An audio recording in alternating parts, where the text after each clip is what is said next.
Welcome. I'm Michael Everest, current chair of the board. It's great to have you here. It's been a fantastic meeting. Here's our agenda for this evening. I'll give a report, and then we'll hear from the treasurer, executive team. We'll hear from Janel and Vicki. We'll hear about the new fellows, longstanding members who are in glory now, have some remembrances of them, some CWIS awards, student and campus minister awards, some news about scholarship recipients and an appeal for help there, and then everyone's been waiting to hear the pitch for the meeting next year. So we'll have that, and then some Q&A as well.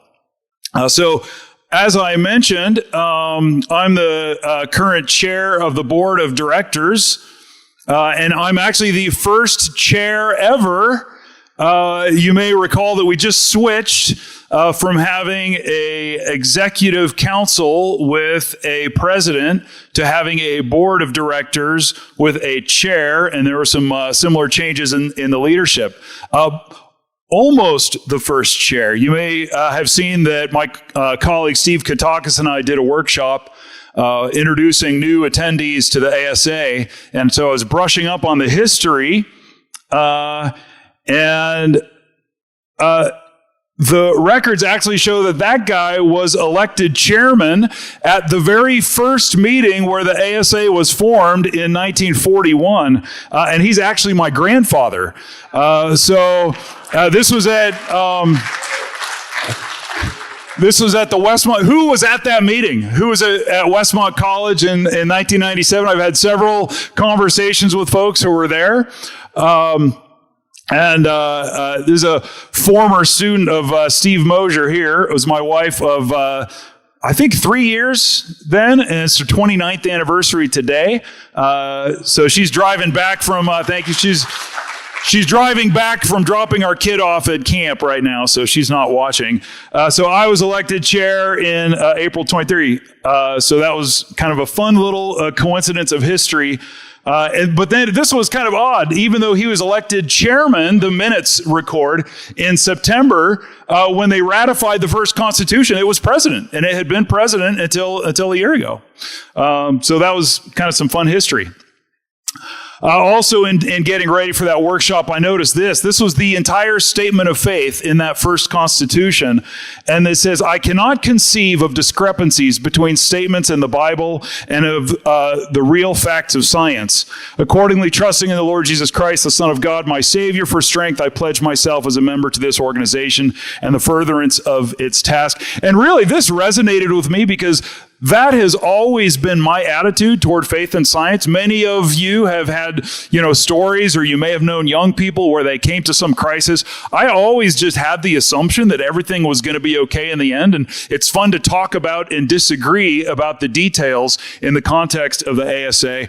I'm particularly grateful we could disagree, because if I had to agree with John Wood on everything, then we'd both be wrong. So there's no point in that.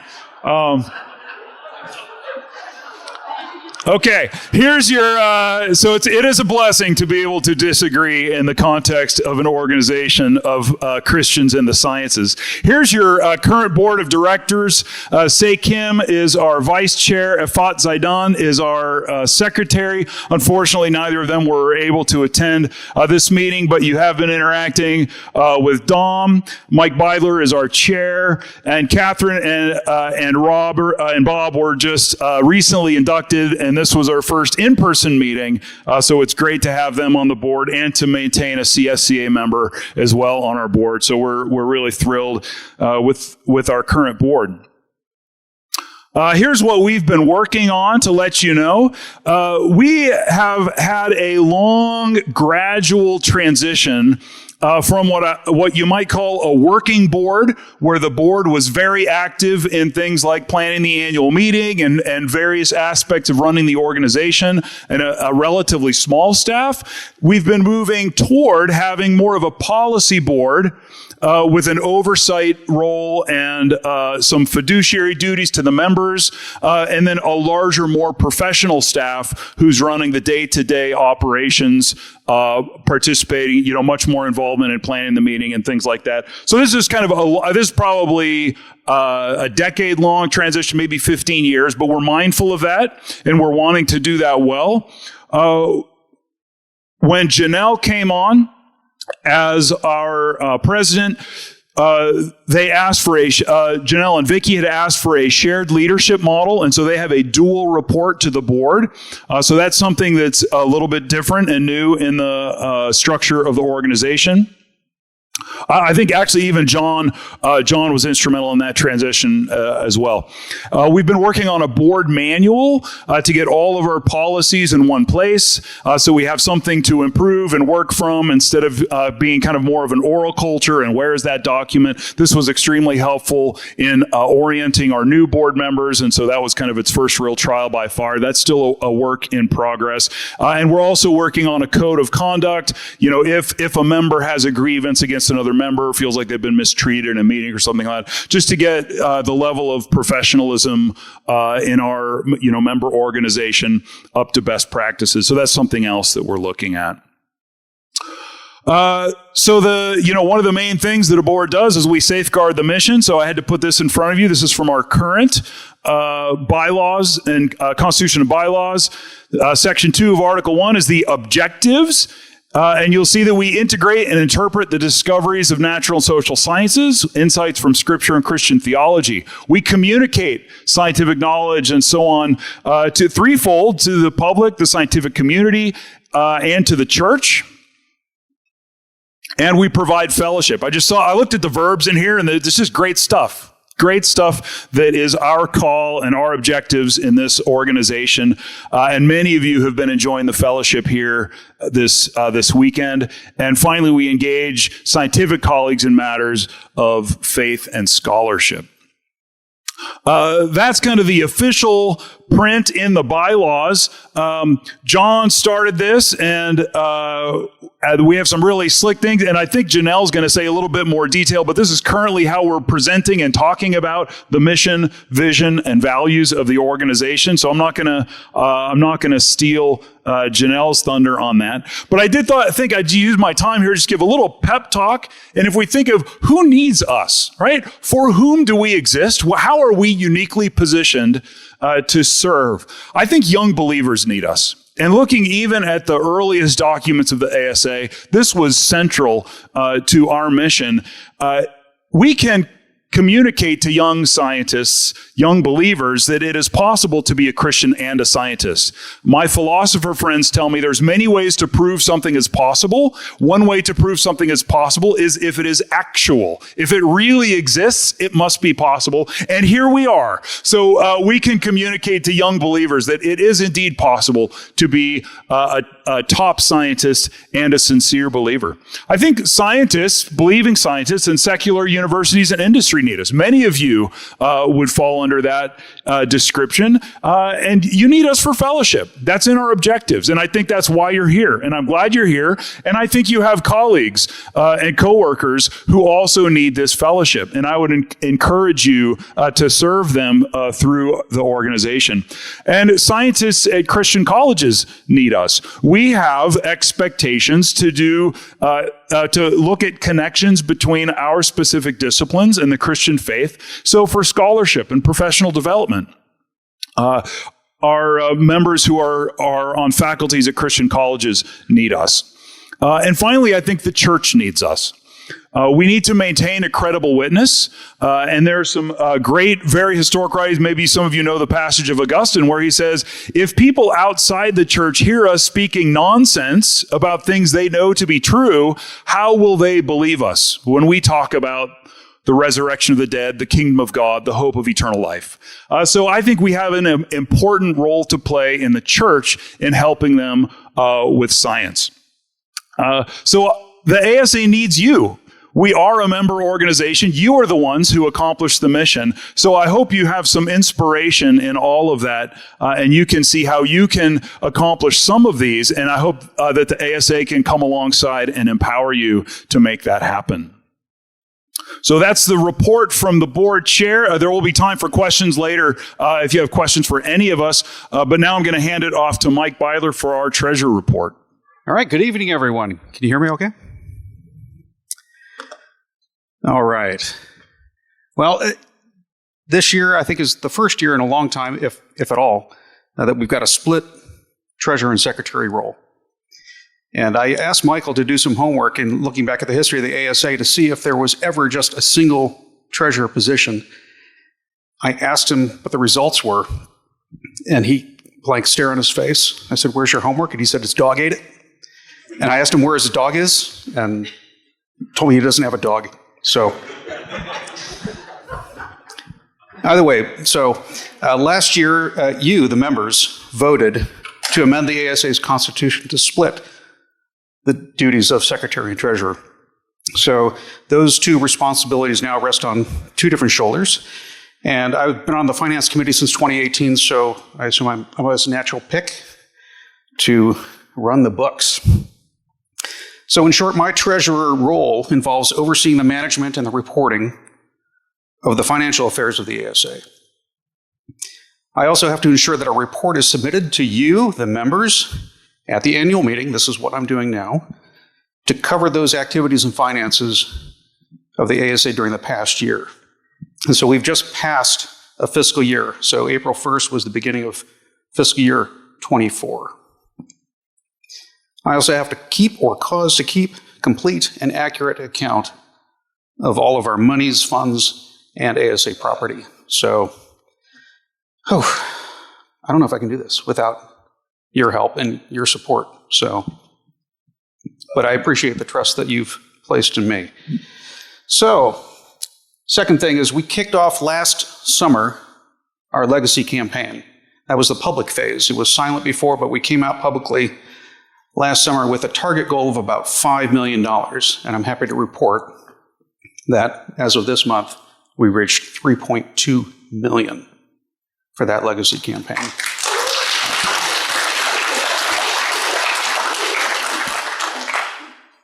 Let's hit 5 by next week.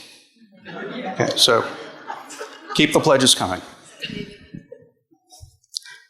We've also continued our membership in the Evangelical Council for Financial Accountability. This is huge. The ECFA was founded in 1979 and today accredits organizations that collectively represent about $30 billion, $38 billion in annual revenue. And that enhances trust in Christ-centered ministries and churches by establishing and applying certain standards of responsible stewardship to accredited organizations. And so by retaining that membership, that gives us accreditation as long as we faithfully demonstrate compliance with all of those established standards for financial accountability, for transparency, for fundraising, and also for board governance.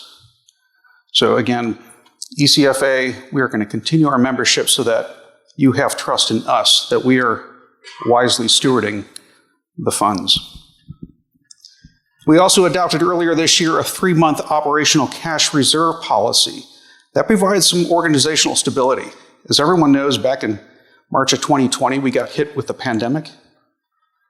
We were not able to do our traditional annual meeting that year.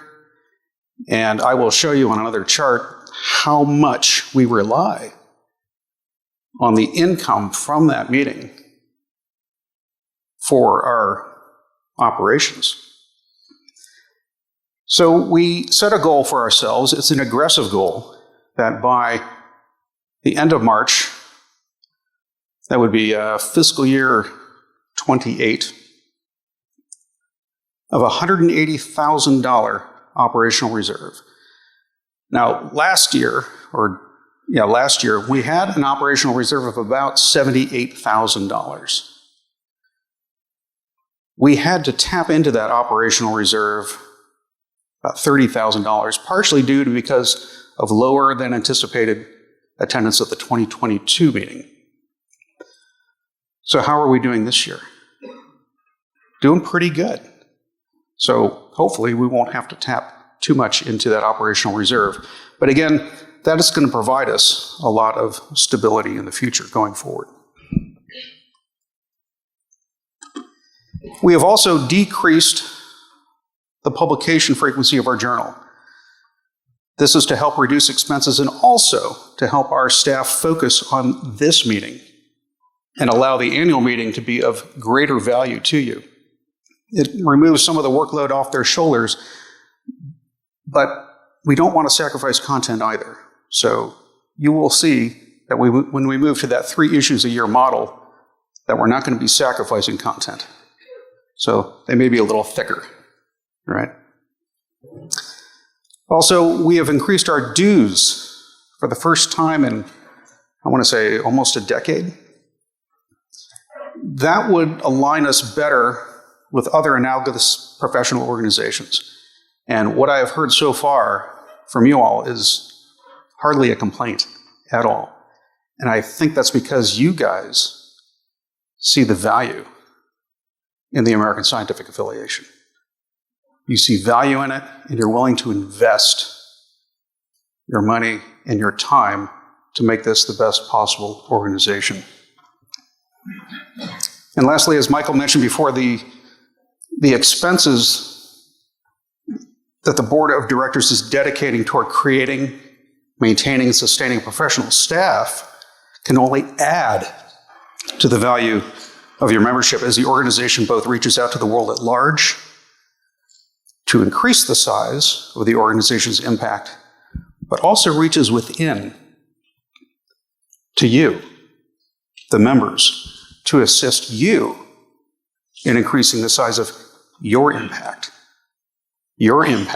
within your respective spheres of influence. So that is the report that I'm giving you today on the state of our finances, and I'm going to leave you with what I call an angry slide.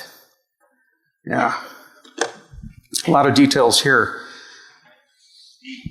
Let me get right up there is our fiscal year 23 revenue. Total revenue of $519,000. You can see that a majority of our income is by contributions and grants. There's the ASA annual meeting. Dues and subscriptions. That's a huge chunk. And right there is just our investment income. As we move down to our expenses, $540,000. There's about a $30,000 difference, and that is the $30,000 we had to tap into our operating reserve to cover. And there's our program expenses, $453,000. It takes about $500,000 to put this on. There's our 24 budget, $596,000. And our total expenses, we're budgeting for $596,000. I think we've got about somebody do the math. I'm not good at math. What is that? 141? All right. I'll take you all out to Dairy Queen. You can share a blizzard between like 50 of you. And I think we can make that up. So, all right, that's all I have for you today. So, I'm going to say a few things about what we've been up to this year and also remind you of our mission. And this is our strategic vision model, and this is all over the website, and you'll see this everywhere. This model helps us daily remember to stay focused on our mission. And our mission really is to serve our members, and particularly in 3 areas: through advancing scholarship and scholarly opportunities for our members. And we do this through the journals, through the chapters and affiliates, and through programming like Diving Deeper. We also do professional development and formation, and this is an increasing area of focus. So, for example, at this conference, we had 2 new workshops. One that was on we call it the ASA 101, about the introduction to faith and science, so that new people can understand, start to get a sense of the lay of the land, and then one on developing a scholarly life. And there will be more that will be coming. And then, of course, fellowship and community building, as Michael has talked about, is central to our mission, and we do this everywhere. I see it in this meeting where people are praying for one another. We have a prayer committee that regularly prays for the members and also the staff and pastoral care that takes place. One of our continued and increasing emphases, well, let me go back. And we do all of this with values of intellectual humility,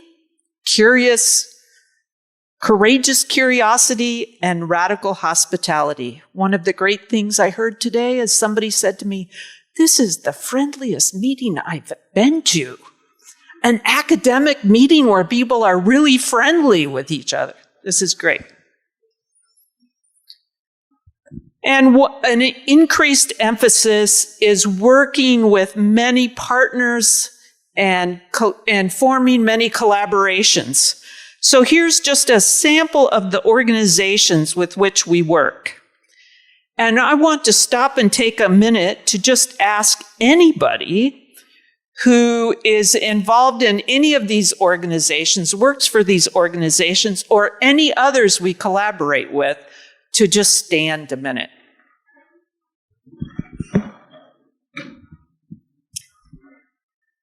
Thank you. Let's give them a hand.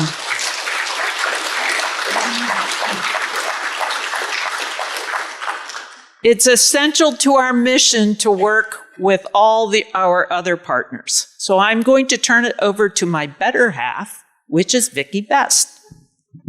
Good evening, everyone. It's nice to see you all out. We got a good crowd tonight. I'm going to be talking about the operational highlights of the ASA over the last year or so in the areas of programming activities, member services, development and resources, and our team. Starting first with programming activities, God in His providence through COVID thrust us into a new that's been very beneficial to us. Starting with an annual meeting that went online, as you all know. And that was a huge success. And moving forward, last year we were in San Diego. This is our second meeting in person. And so like Mike has mentioned, the annual meeting is a big part of our programming activities. You're going to hear at the end of this meeting where we'll be next year. So we continue to use the annual meeting as again, a big part of our business model.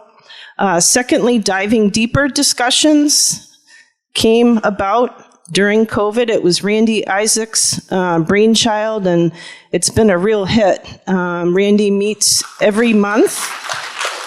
Second Saturday of the month at 2:00. If you haven't checked out Diving Deeper, please do so.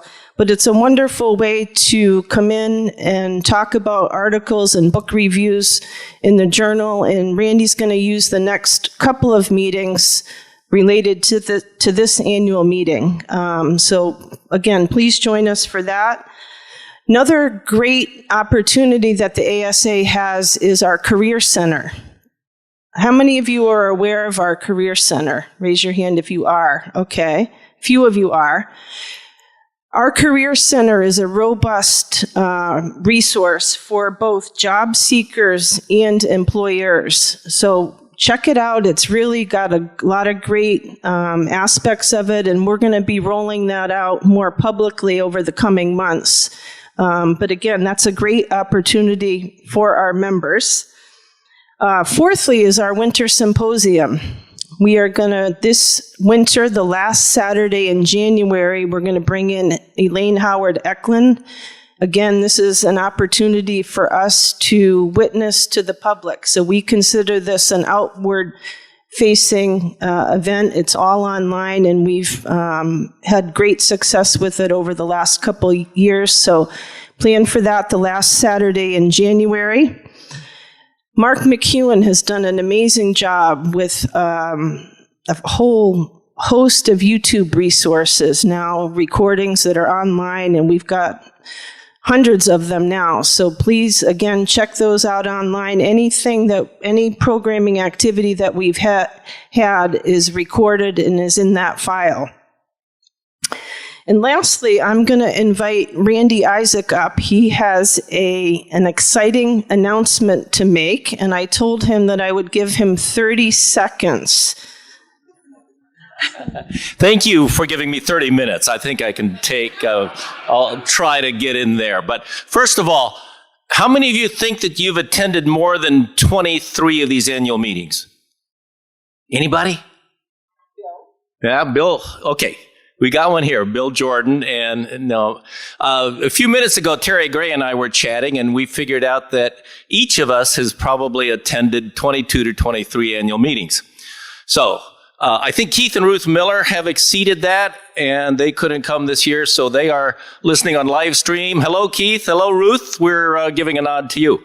So why am I bringing this up?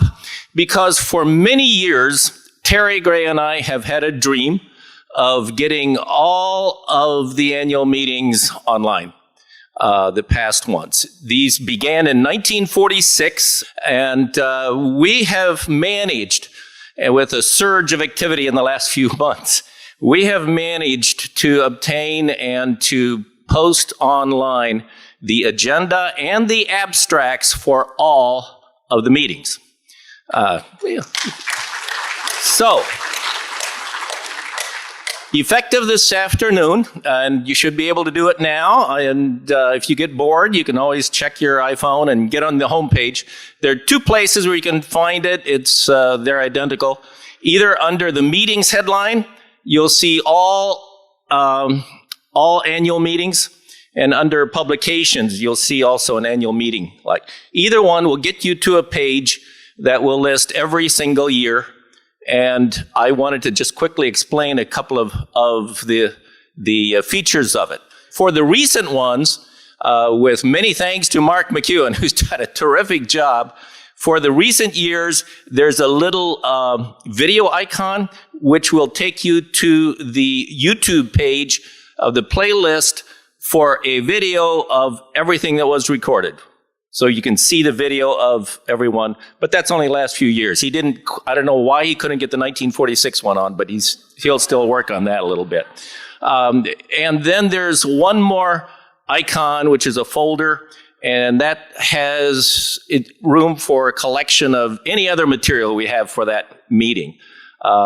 There's a number of them, I think, from 1949 through 2002.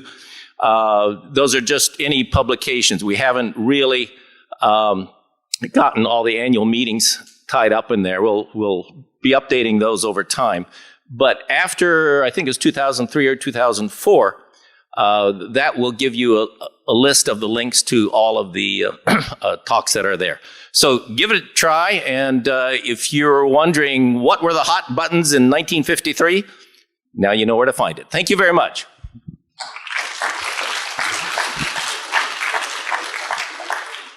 I told Brandy that for every second he went over his limit, he had to pay us $100, so we'll be collecting afterwards. No, all kidding aside, really appreciate what Terry and Randy have done. A few weeks ago, Randy sent an email, hey, I'm looking for a bunch of the old program booklets, and Lynn Berg in our office found a binder about this thick. And we said, Randy, come to the office and get it. And he's taken the time to scan them all. So we just appreciate, I know it was a monumental effort, but we appreciate what you've done, both Terry and Randy. Going to say a few words about our member services. Dana Oleskiewicz is our director of chapters and affiliates. And we are training up leaders amongst us through professional formation and leadership development opportunities. Pleased to report that we have 36 chapters in the U.S. and Canada, and that number continues to grow. That's about 110 leaders in the midst of all those chapters, because we have 3 leaders per chapter. So we appreciate the good work that Dana's doing and that you're all doing in your specific geographic regions. We talked a little bit about the affiliate groups this morning. Those are our disciplinary groups. And again, we started a new affiliate group of ministers, theologians, and philosophers. We're looking at starting an entrepreneurial scientist group, an environmental care group. So again, if you're interested, please go out to the registration desk and we have a sign-up sheet. We'd love to get your name and be in contact with you as well. In terms of our membership, right now we're at about 3,800 members, subscribers, followers worldwide. And the breakdown you see is between Canada, the U.S., and other international countries. So continuing to grow our membership. And then next, I just want to say a few words about the resourcing of the organization. Mike talked a bit about the finances. The ASA business model is composed of dues and subscriptions, the programming revenue, investment income, and charitable gifts. And again, as Mike mentioned, 50% of our business model is charitable contributions, and we have a chart here on the left showing the giving over the last fiscal year totaling $435,000, and the breakdown is $272 for the annual fund. Took in $8,300 for student scholarships. You're going to hear in a few minutes a student testimonial and an appeal for the scholarship fund. We gave out $14,000 this year to bring the students to the conference, and we're looking to replenish that fund so we can continue to invest in the students, the next generation of ASA members. Our capital fund, some of you may recall several years ago, we launched a capital campaign to purchase our office condominiums. We moved out of rental mode where we were for 35 years, purchased the office units, and we shaved our occupancy expenses by 75%. So again, that was a great strategic move that the organization made. The endowment fund income last year for the legacy campaign, we took in $152,000. So again, $435,000. You'll see the participation rates down at the bottom. I just want to mention that our staff and board are 100% givers, and we are really more interested in participation rates than amounts. And I think when you have your staff and board investing 100%, that really does speak volumes. The exciting piece of this bar chart here is the endowment fund. So take a look at that, and you'll see that in 2015, we had $290,000 in our endowment fund, and fast forward 8 years later, we've more than doubled that. And that is due to the Legacy Campaign Initiative. Mike mentioned we're in the middle of a $5 million campaign. We have gifts and pledges over $3.2 million, and a good chunk of that is planned gifts, so future gifts. People have given to the ASA and their estates, have donated retirement funds. There's a number of planned giving vehicles that 90 people have made pledges. 90 people, individuals and families have made pledges. And if you are in a position and feel led to make a planned gift to the ASA, certainly see Janel or myself after.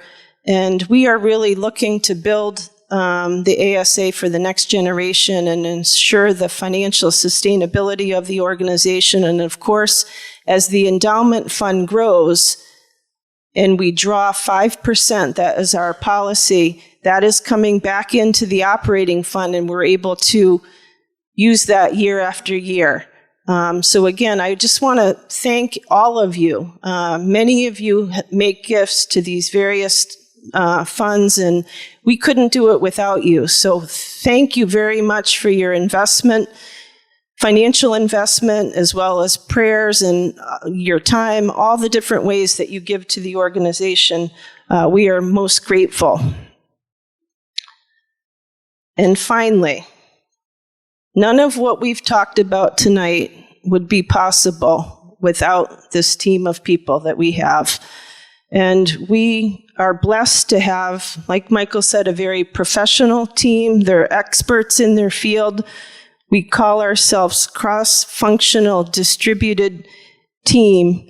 And we've really made some great strides over the last few years in professionalizing many aspects of the team in terms of issuing contracts.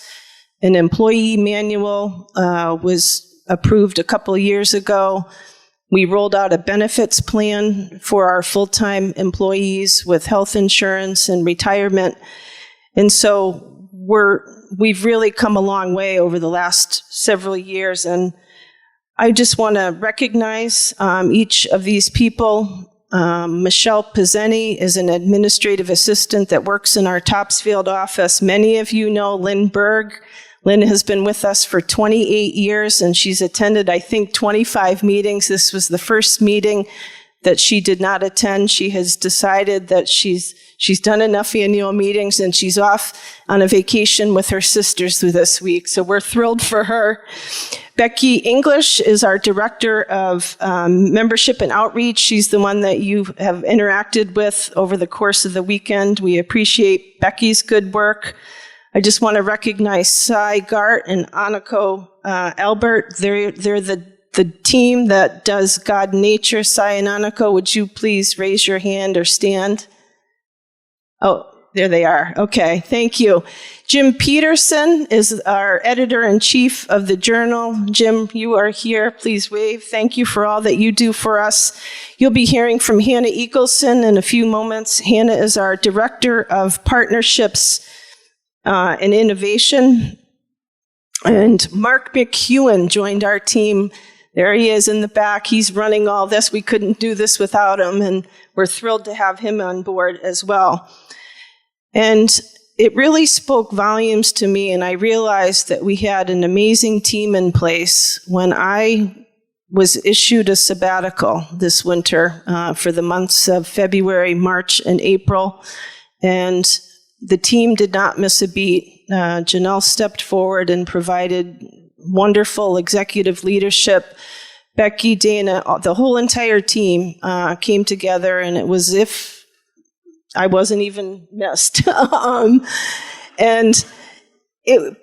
in all seriousness, the organization wouldn't have been in a position to do this a few years ago. It's the first sabbatical they've ever offered, and I am just very grateful for the gift that the organization gave me, and it was because of the team that I was able to do that. So I just want to offer my appreciation to the board of directors, as well as the team that came in and pulled all the weight while I was gone. So that is all I have, and I'm going to turn it back over to Janel right now. It's my pleasure to introduce the class of 2023 fellows. And first, what I'm going to do is introduce the ones that could not be with us.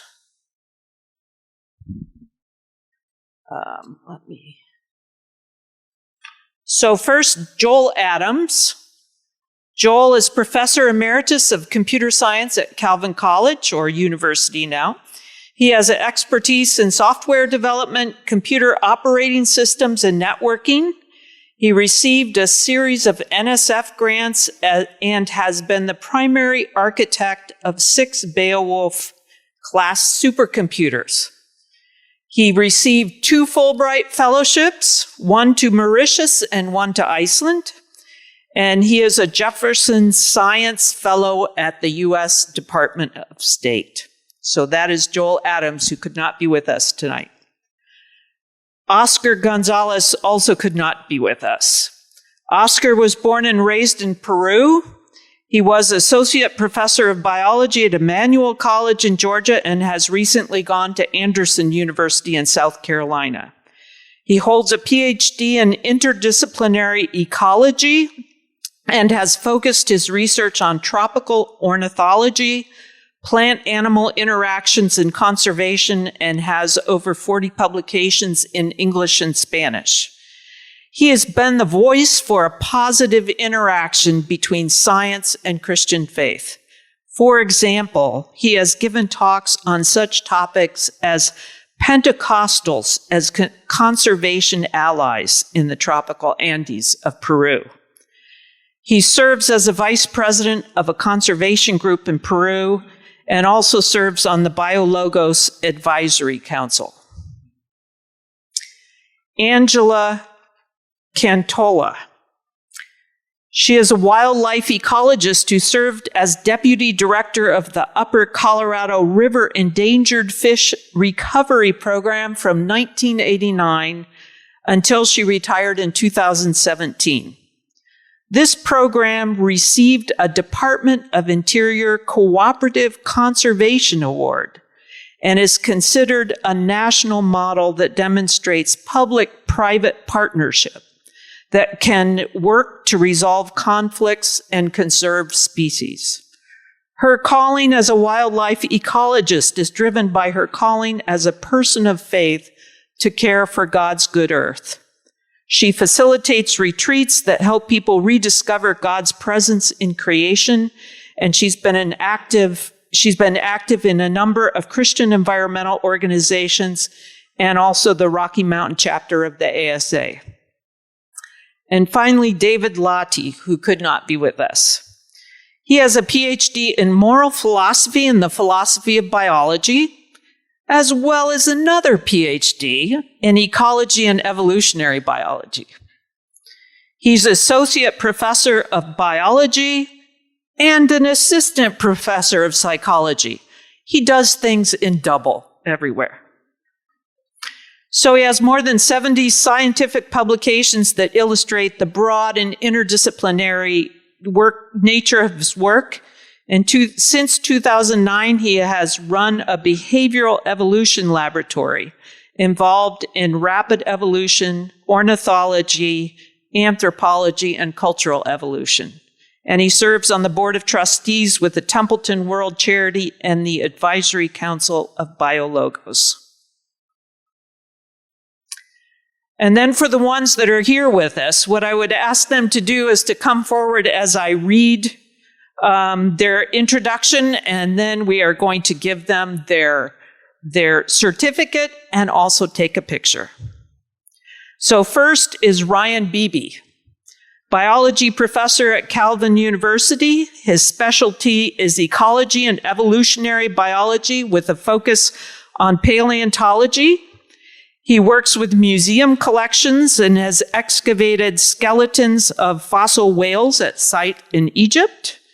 He's been a speaker for BioLogos Foundation since 2016 and a SCIO, and if you don't know what that stands for, it's Scholarship in Christianity in Oxford, a visiting scholar with SCIO, and participated in SCIO's Bridging the Two Cultures of Science and Humanities programs. So let's give a round of applause for Ryan.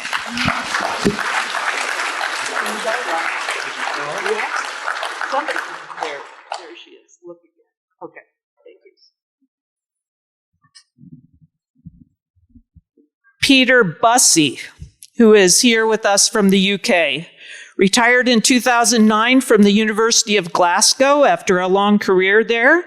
He holds a PhD from Cambridge University in experimental elementary particle physics. He has over 1,000 publications of various types and remains an honorary research fellow at the University of Glasgow. He has had a long and distinguished career and continues his research in his retirement. He was describing it to me by Zoom from a distance. He keeps it going. Always a voice for a positive interaction between science and Christian faith. Congratulations. Thank you. I'm going to give this to you. Thank you. You got it?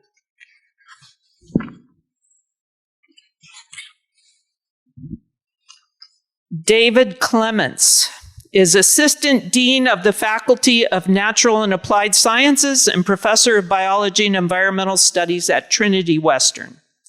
His specialty is invasive riparian plants.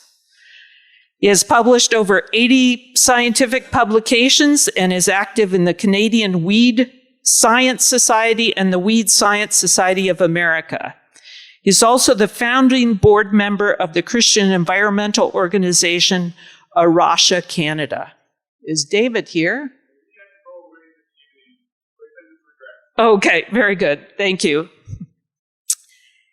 Rebecca Dielschneider is Associate Professor of Biology at Providence University College in Manitoba. She has a PhD in immunology and has worked at the National Microbiology Laboratory. She's published numerous scientific articles on the field of immunology and has more recently turned to research in science communication and vaccine hesitancy. In 2015, the CBC named her one of Manitoba's Future 40 Under 40. And she leads the CSCA's local chapter in Winnipeg and co-led the CSCA's 50th anniversary celebration committee so she can relax when this is all over, I think. Congratulations.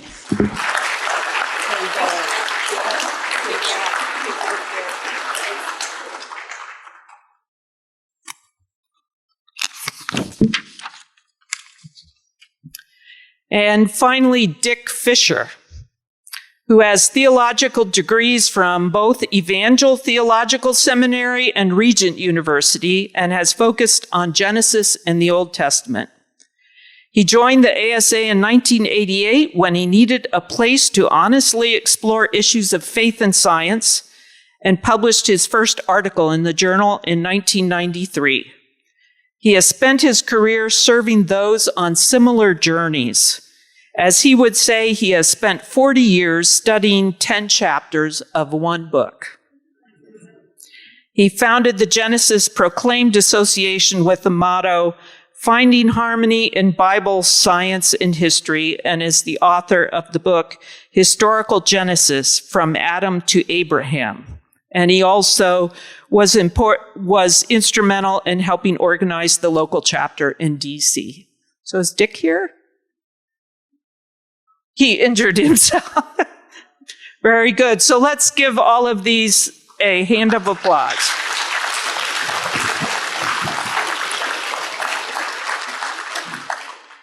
It's a tradition at the annual meeting to recognize our long-standing members.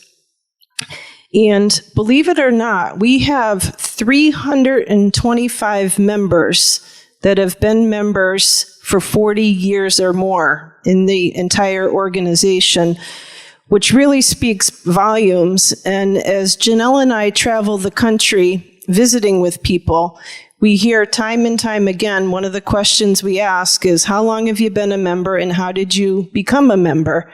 And I can't tell you the number of times that we've heard somebody has encouraged me to join, whether it was when I was an undergrad, grad school, a professor encouraged me. It's always a word of mouth, somebody encouraged me to join. And I'm always amazed at the longevity of membership in this organization. And so tonight we're going to recognize not only the 50-year members, we actually have 60-year and 70-year members as well. And in total, between all of these, it's a collective 1,370 years of membership in the organization. It's just mind-boggling.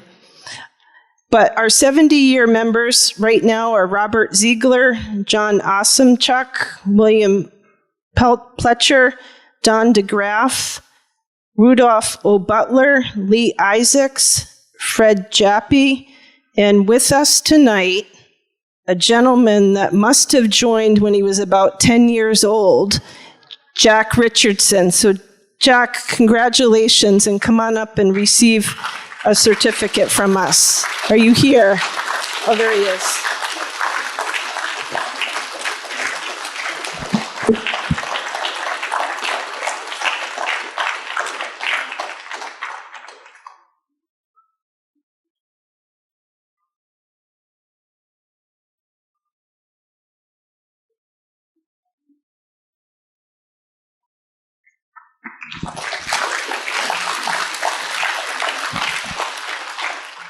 We have 17 50-year members, and this doesn't even include the 50 to 60. This is just 50 on the dot.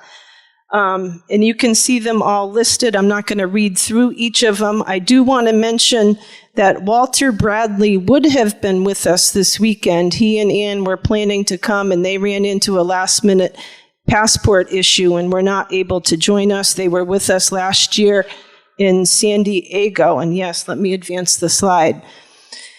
In addition to that, I want to recognize tonight another member who is a 50-year member, and that is Judy Taranchuk. So Judy, please come forward to receive your certificate.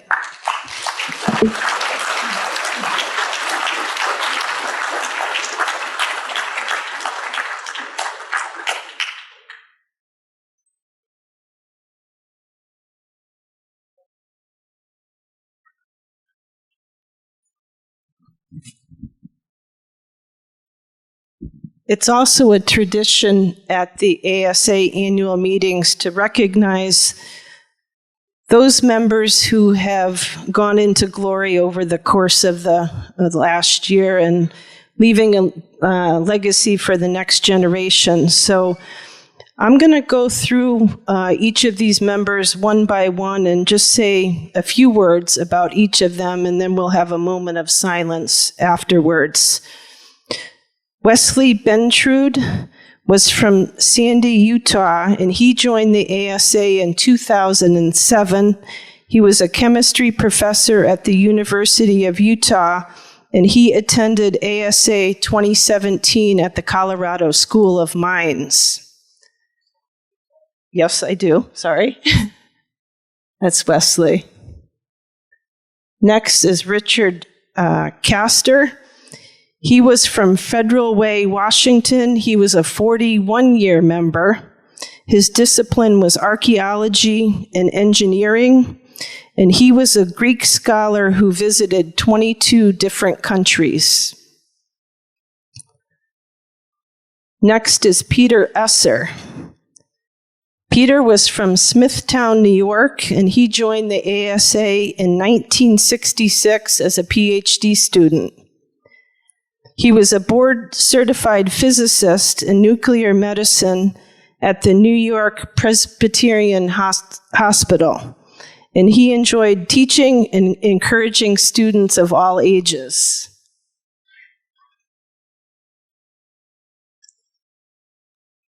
Next is Owen Gingrich. Many of you probably know Owen or know of Owen. He was from Cambridge, Massachusetts, and he was one of the greatest Christian scholars of his generation. He got his master's and PhD at Harvard, and the Harvard Smithsonian Astrophysical Observatory hired him after he got his PhD, and he spent his entire career at Harvard. He was a leading expert on Copernicus, Kepler, and Galileo.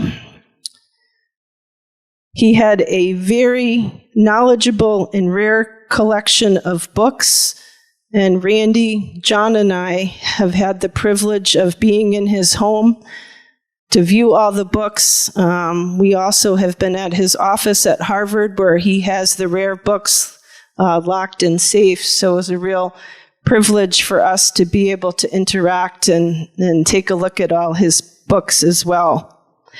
He also served as the PSCF editor for many, many years and was actually on the board at his death.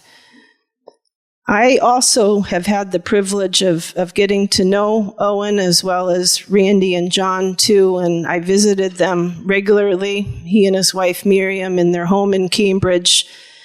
And I last visited Owen right before I went on sabbatical. He had transitioned to a nursing home in the Cambridge area, and I was thrilled to bring him a Copernicus t-shirt that I had gotten at the Museum of the Bible. We had been there for an event, and he was so delighted. His eyes lit up when I handed him the t-shirt, and he put it on himself. And so it was a real joy and privilege for me to get to know both of them as well. And he really gave more to the ASA than anyone else. And despite all his accomplishments, he was the most humble and humorous man I've ever met. So we will certainly miss Owen. Next is David McKay. David was from Bloomington, Indiana. He attended Kelley School of Business at Indiana University, and he worked there, actually. He learned about the ASA from Ted Davis. How about that? He was a 43-year member, and his interest was in apologetics. And he and his wife had 5 foster girls from Nigeria and Uganda. Next is another good friend of mine, Ken Olson. Ken was from Stockton, California, and his discipline was biochemistry, and he spent his career at Genentech in South San Francisco. Ken was the one that started the ASA Endowment Fund back in the 1980s when he was on the executive council. He was a 58-year member, joining in 1965, and I first met Ken and his wife Eunice back about 8 years ago at a gathering that Randy and I went to at Walt and Ginny Hearn's house, and we became fast friends. I visited Ken on June 5th when I got back from sabbatical. I had called him, and he had told me he was in an assisted living facility, and I said, "Would you like me to come visit you?" And he said yes, so I immediately booked a flight. And I was with him on Monday, June 5th, and we just had a delightful time together. He wanted me to bring him ribs. I brought him ribs. He ate them all. And we talked about family, faith, and friends, ASA friends. He and Eunice attended many ASA meetings, and I'm sure many of you know them, and ASA was a big part of their lives. And so we spent a lot of time in prayer and or a lot of time in conversation, and I left him and we prayed together, and he died 2.5 weeks later. Next is Kermit Ratzlaff. He was from Hillsboro, Kansas, and he was a physiology faculty member at Southern Illinois University. He became an ASA member when he was a grad student at UCLA. And he was active in the Southern Cal chapter, and he's been a fellow since 1964. Kermit was our longest standing ASA member ever. He lived to the age of 100, and he was a member for 71 years. I had the privilege of interviewing him a couple years ago, and you can find that interview on the website. He led a very interesting life. James Roonan was from Noblesville, Indiana. He retired from Nokia Bell Labs after a 32-year career. He was a dedicated athlete, an endurance runner, and he ran many marathons and triathlons, and he became an ASA member.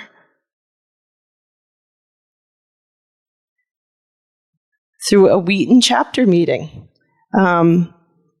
And he was active in the chapter as well.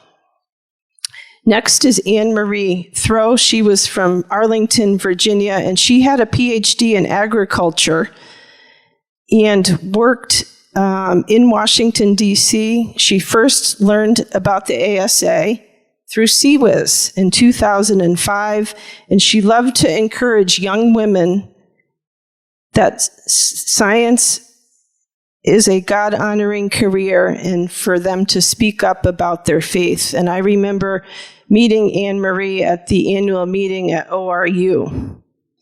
David Willis just recently passed away. Many of you may know David. He was from McMinnville, Oregon. He had a PhD in radiation biology from Oregon State University, where he taught his entire career. He was a 69-year ASA member and active for many years, and he's been an emeritus fellow since 2009. So now we're going to take a moment of silent prayer.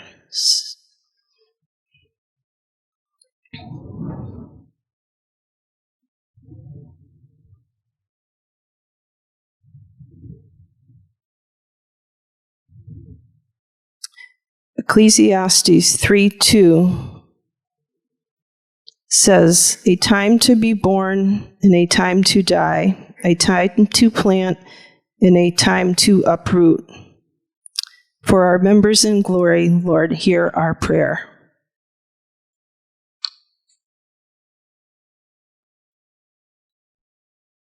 I'm going to invite Dana Oleskiewicz up right now. Thank you. I have the privilege this evening to award the Marie H. Berg Award to two CWIS members. I want to give you a little background on this award. Last year was the first year that we gave it to two ASA members who happen to be with us this evening. So Dot Chappell was an awardee and Ann Hunt was an awardee last year. But let me give you a little background on this award. It is named after one of our earliest women leaders in ASA, Dr. Marie H. Berg. She served honor excellence, impactful women members of the ASA. Dr. Berg was born in 1909. She was an educator, researcher, leader, and advocate for the Christian faith. She received her PhD in biochemistry from the University of Heidelberg in 1934. And she held professional appointments at Hamline University, University of Minnesota, Northwestern College, and Metropolitan State Junior College. Dr. Berg integrated her faith and science daily. She always reached out to offer the gospel of Jesus Christ to others and served as a model for blending human concerns with our technical work. She became a member of the ASA in 1961 and was the first woman to be appointed an ASA fellow, as well as the first woman to run for executive council, although unsuccessful at that time in 1980. She served as the president of the North Central chapter of the ASA and was involved in the membership committee at the national level. In her honor and in recognition of the impact to ASA, we will be presenting this certificate and a unique sister rock pendant made of Lake Superior agate.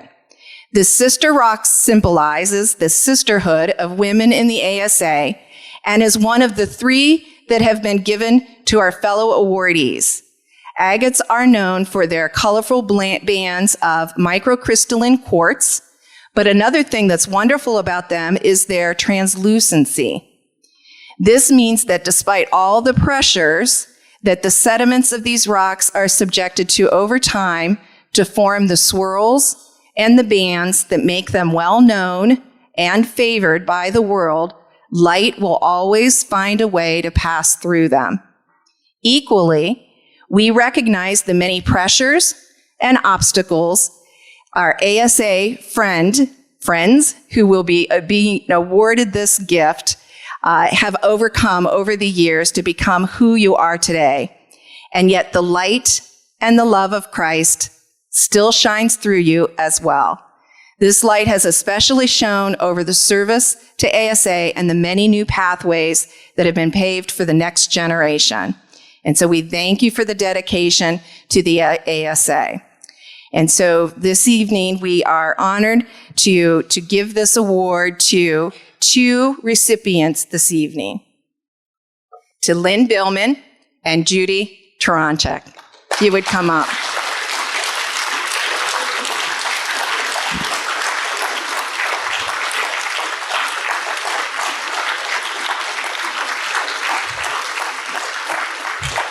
So I want to give just a little bit of information about each of these awardees this evening of the Marie H. Berg Award.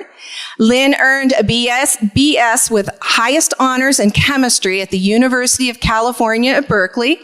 Her early career was in the analytical laboratories at Chevron, but in 1985, she and the family moved to the Denver area. She worked the next 27 years in various professional capacities at the National Renewable Energy Laboratory, including strategic and capital planning, managing large research subcontracts, overseeing studies and modeling of energy. In her retirement, she has been active with ASA, her local church, and her favorite nonprofit called Project Cure. She became a member in 2002, a fellow in 2009, on the Executive Council in 2013, and she was one of the founding members of CWIS in 2015. So thank you so much for your dedication to the ASA. So, Judy. She is an associate professor of psychology, retired now, at Trinity Western University, where she taught for 26 years. She has been a member of the ASA since her graduate school days in the 1970s. She is an ASA fellow and served as the first woman program chair for the annual meeting at Trinity Western in 2004, and was elected to the Executive Council in 2018. She has been a leader in the CSCA over her career and is presently the co-chair of the CSCA 50th Anniversary Celebration Committee. And we believe that she was included in the conversation for the beginning of the CSCA. Is that correct? So she was one of the founding members of this 50th-year-old organization. Thank you so much for your dedication to the CSCA and to ASA.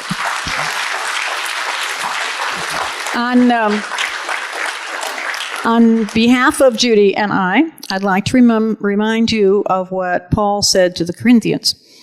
I planted, Apollos watered, but God gave the growth. So neither he who plants nor he who waters is anything, but only God who gives the growth.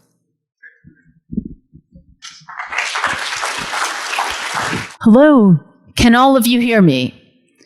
Good. I was told to hold this like an ice cream cone, which was great advice and is also a good reminder that the InterVarsity Emerging Scholars Network Ice Cream Social will happen right after this event, so please do join us for that.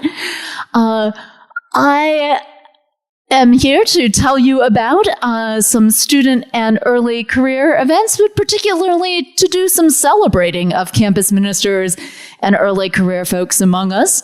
You can see this wonderful picture from last year's meeting with a wonderful student turnout, and we're delighted to have a very good student turnout this year as well. Our Early Career Scientist Award this year goes to Nyasha Gondora, and I will ask her to come up so I can present a certificate to her. Please go ahead and clap.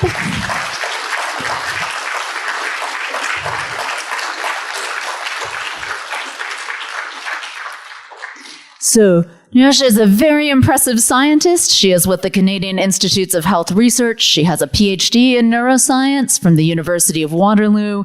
She earned multiple awards and scholarships in the process of her education. And she has also put in an amazing amount of work serving as the CSCA Executive Council member and an early career rep and working with the Waterloo chapter. And this year, she's kindly also agreed to be our annual meeting poster contest judge for our first student poster contest. And you'll hear the results of that at the InterVarsity reception. I've had the pleasure of working with Nyasha for, in a way, several years before meeting her in person due to the vagaries of the pandemic. But it's truly been a pleasure to work with her this week, and I've seen her desire to serve and care for other early career folks firsthand. So I would like to present you with this certificate, and I will hand it to you. And I would just ask you to all give another round of applause, please. Thank you. All right, green button. Other green button, success. We also would like this year to give the Campus Ministry Award to Dwight Schwartz, and I'll also ask Dwight to make his way to the front. Please clap as he comes.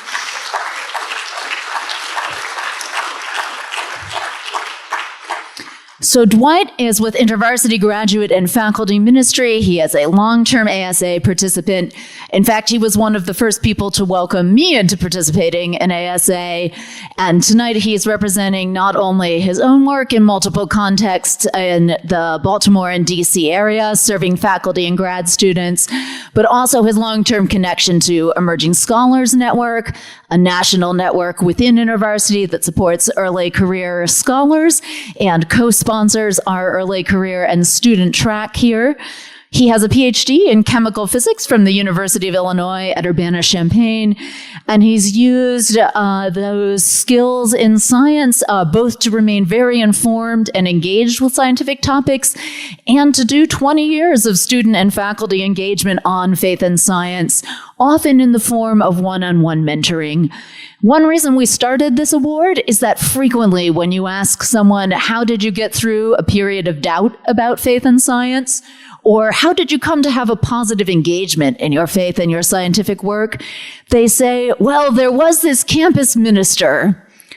And very often that campus minister was Dwight. So I would love for you to give him another round of applause as I hand him this certificate.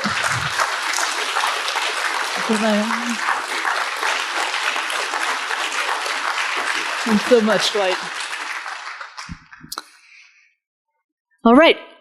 Before we get to the next round, we have the pleasure to actually hear from one of the students who was able to join us this week. And so I'll ask Renan Dumoulin to come towards the front and share a little bit about his experience this week. So Renan is a PhD student at the University of Auckland, and he has traveled all the way from New Zealand to be with us this week. So yes, I think we should definitely clap for that. And he has held multiple roles, including teaching for 15 years, mostly in the secondary level science in different countries, including the US, the Philippines, and the United Kingdom. And he's also a visiting lecturer in physics and science education in the Philippine University, and currently in the progress through his PhD research on anthroposophy and spiritual science. So we'll hear a brief testimonial from him about this week, and then I'll give you a little bit more early career information. Thank you, Hannah. All right. Good afternoon or good evening, everybody. It is a privilege being here. So I'm Renan, originally from the Philippines. I have 3-4 minutes. Okay, fine. So I moved to New Zealand to study my PhD. This is my second year of doing this solitary and lonely journey away from the family. But carry on anyway. So I'm doing my PhD I'm a high school teacher in science. My field is anthroposophy, or spiritual science, by Dr. Steiner back in Germany 100 years ago, or also known as human consciousness. So right now, I am focusing on the science education, which is one of the applications of this school of thought, because according to this philosophy, it is the spiritual realm, which is non-material in nature, non-atomic, that gave rise to this observable, measurable atomic universe. So I'm exploring the interplay of how this manifests in teaching of natural science at the Steiner School, especially in Auckland, in New Zealand. So I'm very glad that I came here for the first time, because it's just impressing. Because for several reasons. Firstly, ASA and CSC, the Canadian CSCA I think this is a tangible and measurable evidence that science complements theology. And it is a very good place for discourse in a scientific way, and scientific, academic, theologically speaking, faith combined, intertwined. So this is literally impressing, because it's not common to have this kind of conversation. But is there a need to attend? Is there a necessity? I would say yes, indeed. That's why I came here, spending $2,000 US dollars for my flight to come here alone. But I did not regret, because it's worth coming here because of this impressing well-esteemed people from their fields. So there is a necessity to attend here, especially those who are online, because ESA is doing both realities, the spiritual and the material thing, understanding. And this is a very good place for me, because my literature shows that our journey on this planet is not a physical journey alone, but a spiritual journey that affects our maybe immaterial, in a Christian context, our eternal life, maybe. Yeah, so that's what my literature is showing. So that being said, ESA is doing this spiritual and physical understanding combined. So it makes sense to me overall to come here, and I really invite people to join. I really look forward as well to join next year in Washington, D.C. So I'm going to save money again to fly there.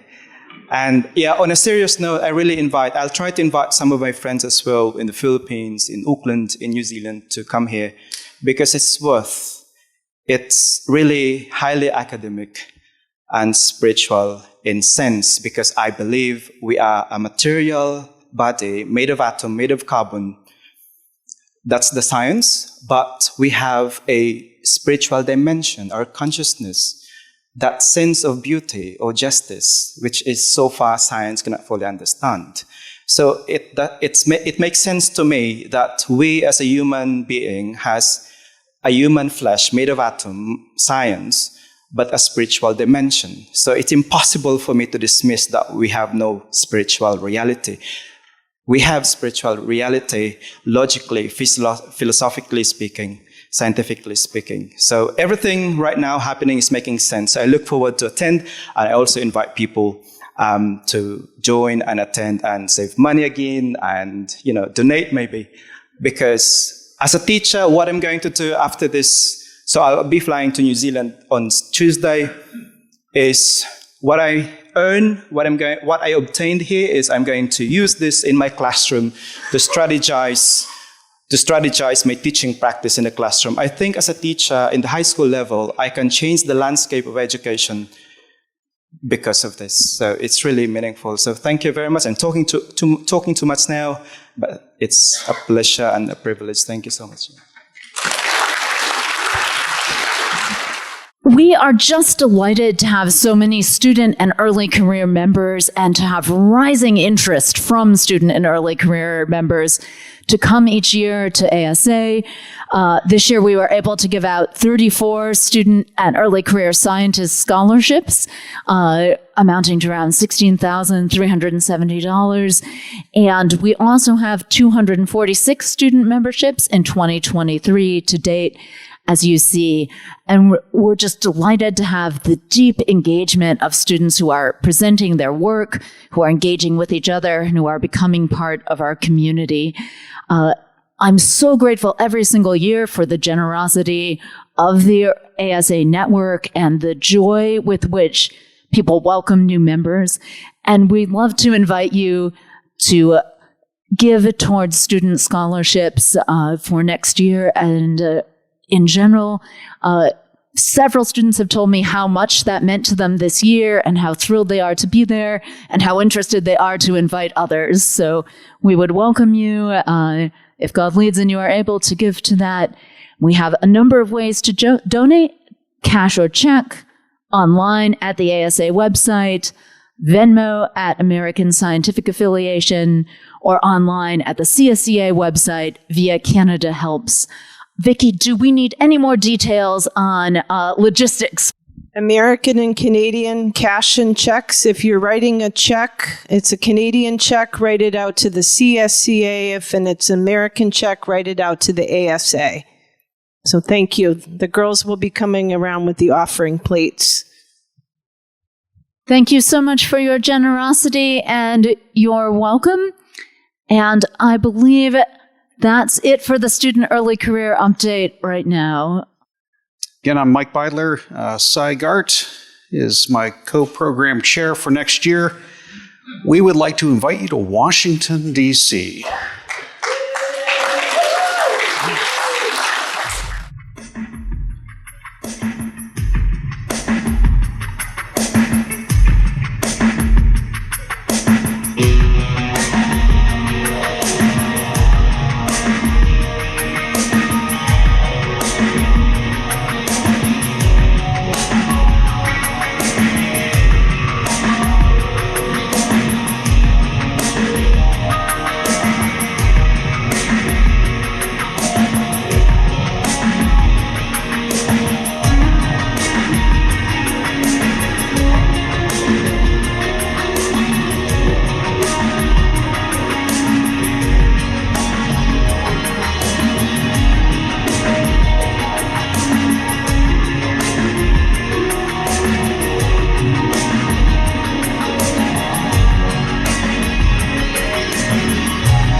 So I hope that is tantalizing enough for you with the field trip opportunities, the plenary speakers, the exploring your own opportunities as well.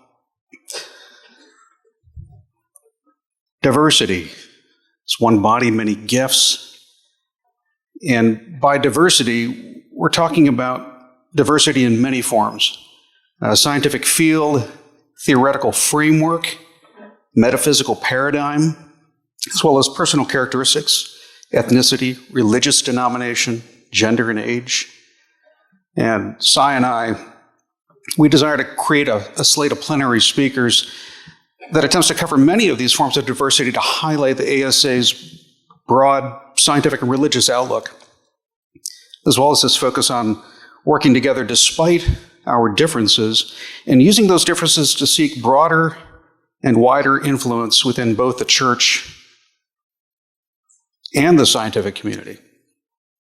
So as long as the ASA continues to keep Jesus Christ at the center of human endeavor, our differences can only enhance the diverse scientific and theological work of God's extended family, the church. So we welcome you to Washington, D.C. next year. So that concludes the formal portion of the State of the ASA.